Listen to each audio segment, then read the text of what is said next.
Yes, nkwanirizaako nnyo yonna gy'osinza okuba ng'otuwuliza nkutegeeza nti okola ky'amaanyi nnyo okwekumira ku mayengo gano aga Yugi Update TV.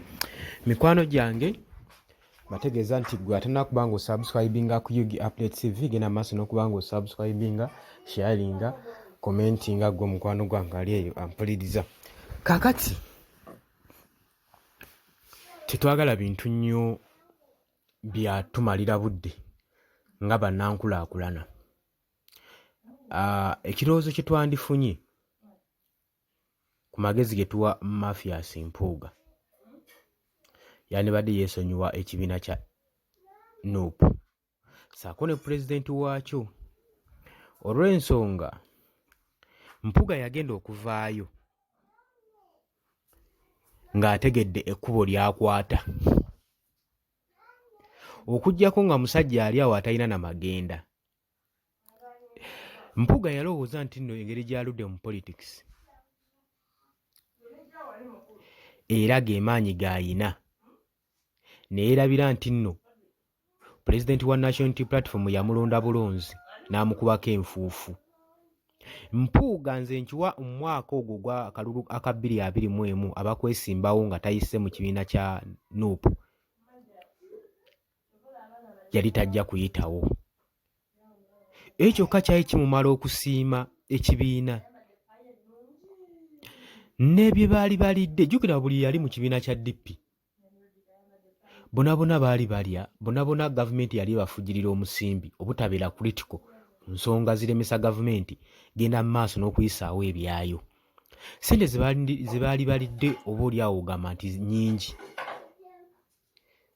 zaali nkuyanja naye obutakkuta. Bannange, okukolerera erinnya kintu kizibu nnyo, kitwala ebiseera, naye ate oddittattana kitwala kantu katono nnyo. Ekyo bammembaazi baffe mu Parliament mulina okitegeera, abaka baffe betulonda mulina okitegeera. Kaakati Mafias Mpuuga mu kuva mu kibiina kye yalowooza nti asobola okwetengerera, bw'alabye nga sappooti tagiyina nnyo mu public n'asalawo okutondawo reforms ng'alowooza ze zinaamutaasa. Kwe kutondawo reforms ng'alowooza zino ze zinaamutaasa mu nsonga eno n'okuba nga ali popular, zinamumaking okubeera popular. Nze kankubuulireko, omuntu bw'oba omaze okugwa ng'omaze okwogera nonsense w'ekika kyonna kyonna, oba tokyayinza ky'oyinza kunnyonnyola ggwanga olw'ensonga nti kati baba bamanyi ebikufulumamu, oba ogezaako kitegeera kyengezaako kunnyonnyola. Omuntu bw'oba wagwa n'ogezaako otya okweddaabulula, ensi eba yamala dda otegeera ki ky'oli. Kati Mpuuga n'onooleeta reforms n'ozitukuba mu maaso ng'olaga nti obwongo bwo bwonna mu butadde oyagala okugezaako okutulaga nti nno ki ky'osobola okukola, tolina kyokyayinza kwongera ku ggwanga, kubanga eggwanga bye twetaaga ate bye wazannyiramu. Twetaaga abantu abali honest okuba nga batwala eggwanga mu maaso. Togenda kuva eri olimberimbe bannayuganda, obalimberimbe ne bu reform obalage nti nookyalina omugaso mu gavumenti oba mu ggwanga lyo, kuba ne bali abaakusigula okugenda kati wafuuka momboze. Jjukira nti nno ensanafu eva ku mugendo efuuka kansa. Kati bano kye beerabira nti ekibiina kyo kasita kimala okulijekitinga n'eri abadde bakuwaga mu ruling power oba mu ruling party baba tebakyalaba mugaso gwonnyo kiri awo, ekyo temwerabiro kitegeera. Kati n'eri alaba bamuvoola bamusosola, yali alowooza bagenda mumusoosowaza buli kimu kibe nga kitambula, bakweguya okyali mu kibiina kyo nga baagala kuterebula oveeyo.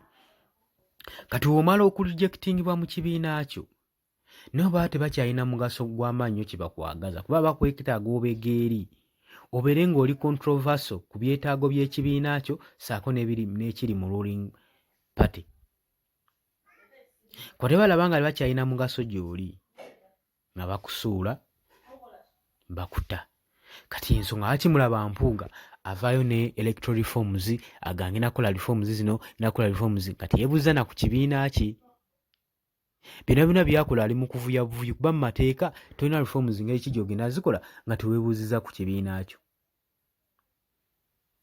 nga toyise mu protocols, nga toyise mu principles. Newankubadde oli mubabika wa parliament, newankubadde twali twakuwa obwa komishona, tekikufuula kamala byonna mu byokola. Eggwanga teritwalibwa muntu omu ate ate terisalibwawo muntu omu. Ne proposals z'ogenda okukola nga zijjuna ggwanga tezisalibwawo muntu omu. Mpuuga kino osaanidde okimanyi oba wasoma. Kati gwe okulowooza nti nno gwe decision yo ogenda gireeta nga tewali muntu mulala yenna agituuddemu ogikuba eggwanga, wali weerimba. So kakkana yiiya akapya, ekitimba bwe kiba kyakwata. Kati Mpuuga oli kyakulabirako eri ba members abalala bonna aba parliament. Nti n'obeera w'amaanyi otya kikutwalira ddakiika 2 oba 3 okuba nga omaze okugwa. Njangu mu comment section ombuulire gwe ki ky'olaba. Mpuuga ki kye yandikoze? Njagala gye osharinge, commentinge, osubscribinge muganda wange gwali eyo. Mbagala nnyo, mweraba.